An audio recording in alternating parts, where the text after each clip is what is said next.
Bonjour Hugues Delaforge. Bonjour. Vous êtes avocat associé au cabinet Janté et je vous reçois aujourd'hui pour évoquer les grandes évolutions du rôle de l'avocat dans la vie économique. Alors, première question, quelles sont les grandes tendances que vous identifiez dans votre métier? Alors, je dirais que aujourd'hui, tout l'enjeu pour l'avocat, c'est de s'affirmer comme un expert. Lorsqu'il s'adresse à son client, l'avocat doit connaître parfaitement son secteur et l'écosystème de l'entreprise qu'il représente. D'ailleurs, on voit que l'organisation des cabinets suit cette tendance. Les avocats se présentent non seulement comme des spécialistes du droit des affaires ou de l'arbitrage, mais s'intègrent dans des practice groups, des groupes de compétences, comme par exemple la construction ou l'énergie. Donc, un bon généraliste, à lui seul, ne fait plus la différence. Donc en fait, l'avocat devient davantage orienté business. Est-ce que néanmoins le contentieux reste le cœur de son métier? Assurément. Je crois que ça reste l'aspect fondamental dans sa pratique. Et d'ailleurs, je suis persuadé qu'il faut cesser d'opposer aujourd'hui les avocats de projet aux avocats spécialistes du contentieux. Ces contours qui sont encore un petit peu tranchés, notamment dans l'esprit des clients, ont tendance, je crois, à s'émousser. Et il y a trois raisons à cela.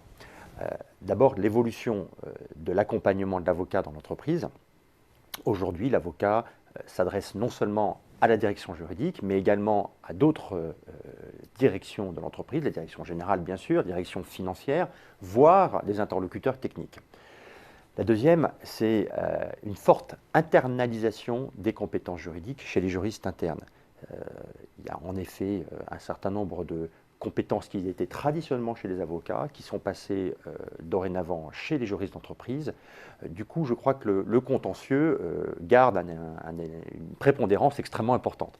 Enfin, je pense qu'il y a ces allers-retours croissants entre les juristes et les avocats, entreprise à cabinet, qui fait que les cabinets et les entreprises s'auto-enrichissent les uns et les autres de ces transferts. Alors justement, il est connu que les avocats et les juristes d'entreprise se livrent à ce que l'on pourrait appeler vulgairement une guéguerre. Est-ce que cette guéguerre, elle touche à sa fin dans le contexte que vous nous décrivez? Alors, je ne dirais pas que c'est une guéguerre, je dirais qu'il y a une certaine difficulté à unifier cette profession juridique commune.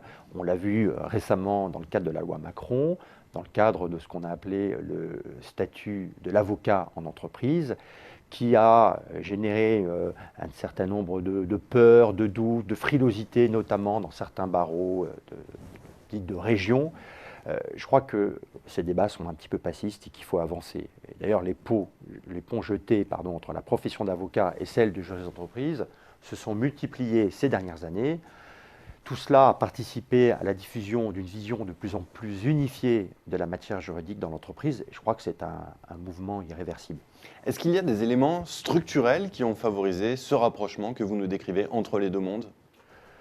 Oui, je crois qu'il y a eu un événement, on y est encore, ce cycle de crise que nous vivons actuellement a entraîné un certain reflux des projets et parallèlement un afflux des contentieux. Donc je dirais que l'aspect conseil a été un petit peu mis à l'écart. Et en revanche, la compétence juridique liée au contentieux est devenue peut-être encore plus importante parce que ça fait partie d'une stratégie complètement assumée chez les entreprises que de se récupérer ou, j'allais dire, de retrouver de la croissance à travers un certain nombre de contentieux et d'arbitrages.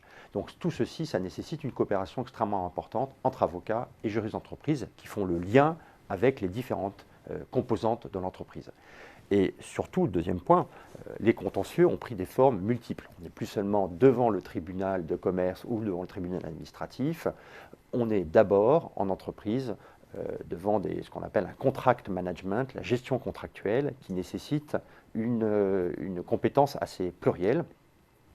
Et puis surtout que ce suivi contractuel complexe pour les juristes d'entreprise nécessite, en dernier recours, une intervention de l'avocat lorsqu'il y a une phase contentieuse. Donc les avocats ne peuvent pas ignorer ce mouvement et doivent être parfaitement à l'aise dans l'industrie de leurs clients. Dernière chose, le recours à l'arbitrage s'est renforcé, notamment dans les grands contrats internationaux. De ce point de vue, la place de Paris reste une destination de choix comme lieu d'arbitrage pour ces grands contrats. Est-ce qu'on pourrait aller jusqu'à dire que l'avocat se mue progressivement en consultant juridique? Alors, je ne suis pas sûr qu'on puisse aller aussi loin. Je dirais qu'il y a une forte pression à l'adaptation sur les cabinets d'un modèle plus entrepreneurial, comme celui des cabinets d'audit ou des cabinets de consulting, avec un regroupement de compétences de spécialistes corporate, financiers ou même sectoriels. Donc, l'avocat français du XXIe siècle doit pouvoir, sur des grands projets internationaux, par exemple, apporter une expertise locale, aussi bien internationale que locale, en particulier dans les pays émergents, et intégrer toutes ces nouvelles tendances. Enfin, je voudrais citer une dernière tendance qui est encore prometteuse, c'est l'avocat qui se mue progressivement en avocat lobbyiste. Alors ça nous vient avec quelques années de retard, voire quelques décennies de retard de l'autre côté de l'Atlantique, mais je crois que c'est un élément qui doit être pris en compte, et en cela, l'avocat a un vrai rôle à jouer dans l'environnement juridique de son client. Eh bien, Hugues Delaforge, merci d'être venu dresser ce portrait de l'avocat au XXIe siècle. Merci. Merci.